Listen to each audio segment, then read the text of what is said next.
नमस्कार दोस्तों, स्वागत है आपका daily one topic by AK YouTube channel पर। आरपीएससी सेकंड ग्रेड एसएसटी के लिए अर्थशास्त्र का ये छोटा सा वीडियो नोट आपके सामने हाजिर है, जिसमें हम बात करने वाले हैं कुछ वैश्विक संस्थाओं के बारे में। जैसा कि आप अभी देख पा रहे होंगे, जितनी भी संस्थाएं हैं वैश्विक, उनके बारे में हम बात करेंगे। ठीक है, तो वीडियो में गलतियां होना स्वाभाविक है, कभी कभी गलती हो भी जाती है, और आप उसको सकारात्मक तरीके से जो मुझे बताते हैं, मुझे वो बहुत ही पसंद है, और उसके लिए आपको बार बार धन्यवाद। ठीक है, तो चलिए शुरू करते हैं दोस्तों आज का ये वीडियो नोट।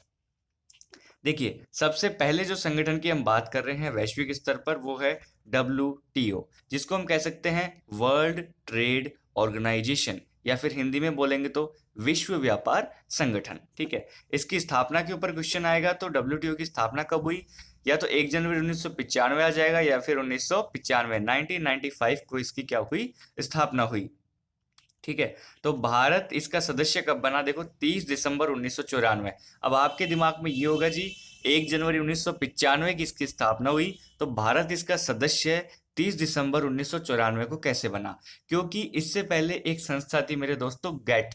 क्या थी? GATT, general agreement on trade and tariff. ये एक संस्था थी जिसमें गैट वार्ताओं के फलस्वरूप ही विश्व व्यापार संगठन ने क्या लिया था? जन्म लिया था। तो उसके अंदर भारत सदस्य था। बल्कि WTO की जब स्थापना हुई थी, तो उसके स्थापना के निर्णय को लेकर 123 देशों ने 15 अप्रैल 1994 को ही निर्णय कर लिया था कि हम विश्व व्यापार संगठन की क्या करेंगे? स्थापना करेंगे। लेकिन भारत ने थोड़े दिन बाद में, मतलब 30 दिसंबर 1994 को उन देशों के साथ में अपना नाम दर्ज करवाया, और इस प्रकार से WTO की जो स्थापना हुई वो हुई 1 जनवरी 1995 को। आई होप अब आपके मन में ये कंफ्यूजन हट गया होगा। देखिए, नेक्स्ट देखिए, WTO का जो महानिदेशक होता है, इसका कार्यकाल कितने वर्ष का होता है दोस्तों? 4 वर्ष का। ठीक है, WTO का मुख्यालय कहाँ पर है? तो जिनेवा में। कोई ना कोई प्रश्न इसमें से बनकर आ जाएगा। सदस्य देश इसके कितने हैं वर्तमान में? 164, 164। महानिदेशक कौन है? तो महानिदेशक है दोस्तों रोबर्टो एजेवेडो। रोबर्टो एजेवेडो, थोड़ा अटपटा सा नाम है, लेकिन ध्यान में रख लीजिएगा, ब्राजील के रहने वाले हैं। ये छठे महानिदेशक हैं इसके। ठीक है, WTO के। अब यहाँ पे देखिए, WTO की ऑफिशियल वेबसाइट है www.wto.org। ठीक है, इस पे क्लिक करके आप वर्तमान के आंकड़े भी यहाँ से ले सकते हैं। इसका जो सम्मेलन है, अब तक 10 सम्मेलन हो चुके। 11वां सम्मेलन अर्जेंटीना में होना है। जो WTO का 11वां सम्मेलन है वो कहाँ पे होना है? अर्जेंटीना में। 10वां सम्मेलन नैरोबी में हुआ था, और 2015 में हुआ था। इस प्रकार इसके सम्मेलन अब तक 10 हो चुके हैं। ठीक है, तो ये इससे संबंधित कुछ बातें थी, लेकिन अब इसका उद्देश्य क्या है? देखिए, जो अंतर्राष्ट्रीय स्तर पर बहुपक्षीय व्यापार प्रणाली है, उसके लिए संस्थागत और कानूनी आधार उपलब्ध करवाना इसका क्या है? उद्देश्य है। व्यापार संबंधित विवादों को हल करना और विश्व संसाधनों का अनुकूलतम उपयोग कर जीवन स्तर को बढ़ाना इसका क्या है? उद्देश्य है। तो इसका मुख्यालय हो गया, इसके सदस्य देश हो गए, इसका महानिदेशक बता दिया, इसकी स्थापना दिवस बता दी, इसकी फुल फॉर्म बता दी, बस। इससे ज्यादा इसमें प्रश्न नहीं बन सकते। चलिए नेक्स्ट देखिए, IMF, अंतर्राष्ट्रीय मुद्रा कोष, या फिर इंटरनेशनल मॉनेटरी फंड इसको हम कह सकते हैं।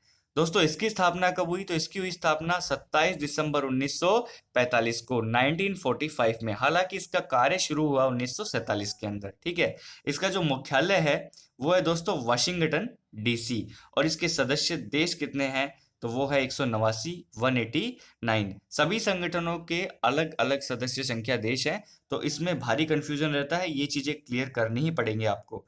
तो WTO के कितने थे? 164। IMF के कितने हैं? 189। इसके जो वर्तमान अध्यक्ष है वो कौन है दोस्तों?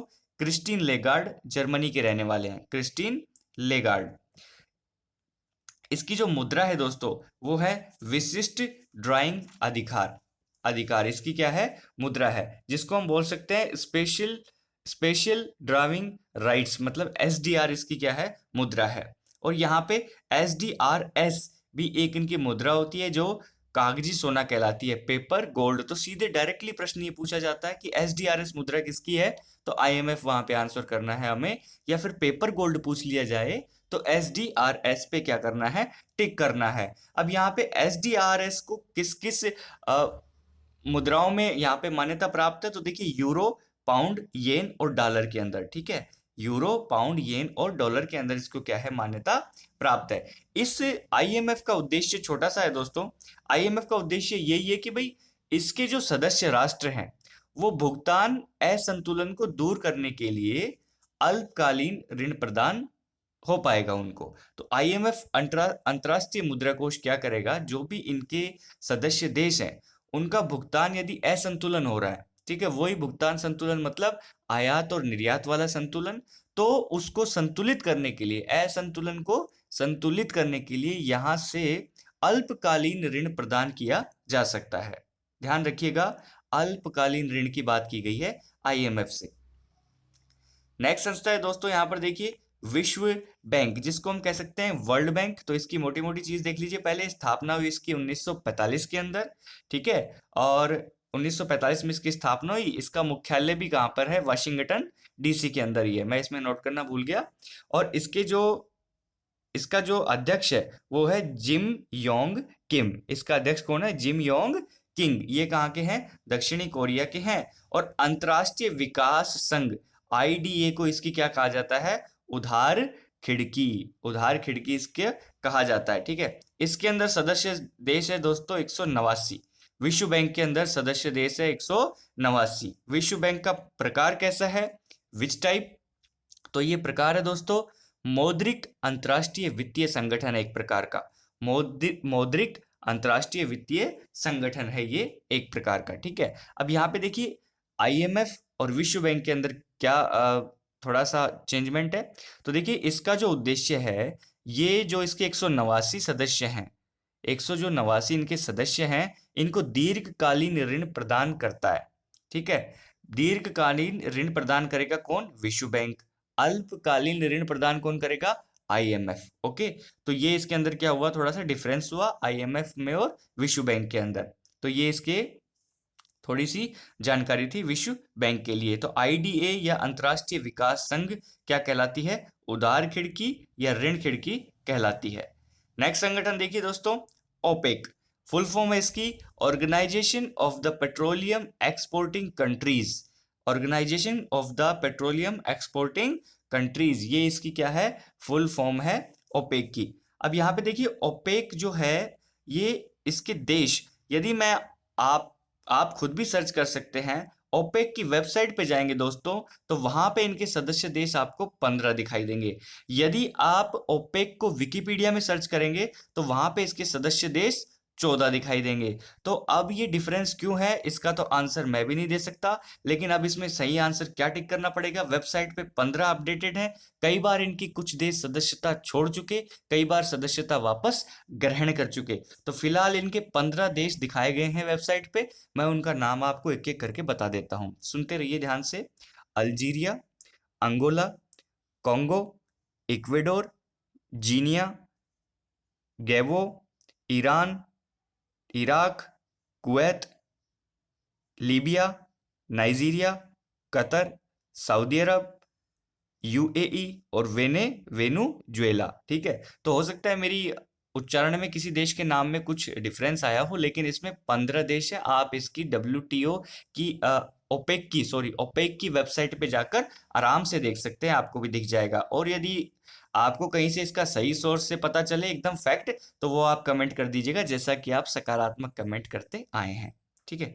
तो ये इसका स्थापना वर्ष कौन सा है दोस्तों, 1960 है ओपेक का। तो इसका उद्देश्य क्या है, पेट्रोलियम निर्यातक देशों के हितों की सुरक्षा करना। जो भी ये नाम बताए मैंने, ये पेट्रोलियम निर्यातक देश हैं, 15 जो मैंने नाम बताए, इनके हितों की क्या है, सुरक्षा करना इस संगठन का कार्य है या उद्देश्य है। इसका मुख्यालय वियना ऑस्ट्रिया में है। अध्यक्ष इसके वर्तमान में है अब्दुल्ला सलीम एल बदरी, ठीक है। थोड़ा सा यहाँ पे साफ नहीं दिख रहा, लेकिन फिर भी मैं बताने की कोशिश कर रहा हूँ कि इसके जो अध्यक्ष है वो है अब्दुल्ला सलीम एल बदरी, मुख्यालय वियना ऑस्ट्रिया में। ओके, नेक्स्ट देखिए दोस्तों, यहाँ पे एक संगठन है APEC, APEC, Asia Pacific economic cooperation, ठीक है। एशिया पैसिफिक इकोनॉमिक कोऑपरेशन, इसकी जो स्थापना हुई ये हुई थी 1989 के अंदर। इसके सदस्य हैं 21 या 21 कह सकते हैं हम जिनको। और इसके जो अध्यक्ष हैं वो है पीटर ओनेल। पीटर ओ नेल, पापुआ न्यू गिनिया के रहने वाले हैं ये, और मुख्यालय इनका है सिंगापुर में। एपेक संगठन का मुख्यालय कहाँ पे है? सिंगापुर में। ठीक है, अब ये जो संगठन है इसके अंदर जो 21 देश हैं वो आप सुन सकते हैं आराम से।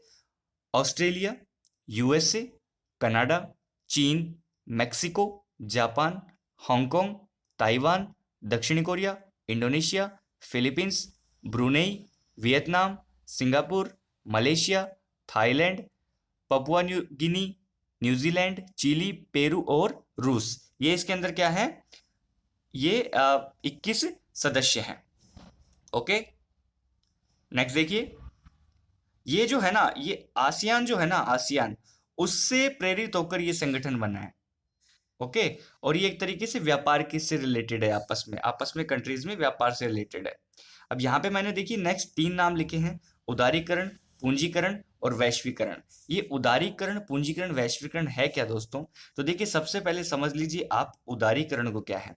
देखिए आर्थिक क्रियाओं के जब नियमन के लिए बनाए गए कानून बहुत सारे आर्थिक विकास में जब बाधा बन गए, आर्थिक क्रियाओं के नियमन के लिए बनाए गए कानून आर्थिक विकास में जब बाधा बन गए, तो इन कानूनों को हटाने के लिए विभिन्न सरकारों ने अर्थव्यवस्था के लिए ये निर्णय लिया। ठीक है, वो जो निर्णय था, ये जो प्रक्रिया थी उन कानूनों को हटाने का, शिथिल करने का, वो था उदारीकरण। वो क्या था? उदारीकरण। तो ये भारत में 1991 के बाद आंतरिक उदारीकरण और बाह्य उदारीकरण दोनों को अपनाया गया, देश के अंदर भी और देश के बाहर भी। तो उदारीकरण में होता क्या है दरअसल में, कि जो उद्योगों के ऊपर जो अनावश्यक नियंत्रण होता है, जो जटिल प्रक्रिया होती है, उससे मुक्त किया जाता है। औद्योगिक निर्णयों में तेजी और उद्यमियों की विकास क्षमताओं को सामने लाया जाता है। देश के उद्योगों को अंतर्राष्ट्रीय स्तर पर प्रतियोगी बनाना इनका क्या होता है? उद्देश्य होता है। तो इससे क्या होता है? औद्योगिक सुधार होता है, व्यापार नीति में सुधार होता है, ठीक है, वित्तीय क्षेत्र में सुधार होता है, विदेशी विनिमय बढ़ता है। तो इस प्रकार से उदारीकरण से क्या होता है? एक तरीके से जो नियम बनाए गए कठोर, उनके अंदर शिथिलता देना और व्यापार को बढ़ाना, चाहे वो आंतरिक हो चाहे वो बाह्य हो। ये तो उदारीकरण हुआ। ठीक है, नेक्स्ट देखिए, यहाँ पे एक छोटा सा शब्द और है, पूंजीकरण।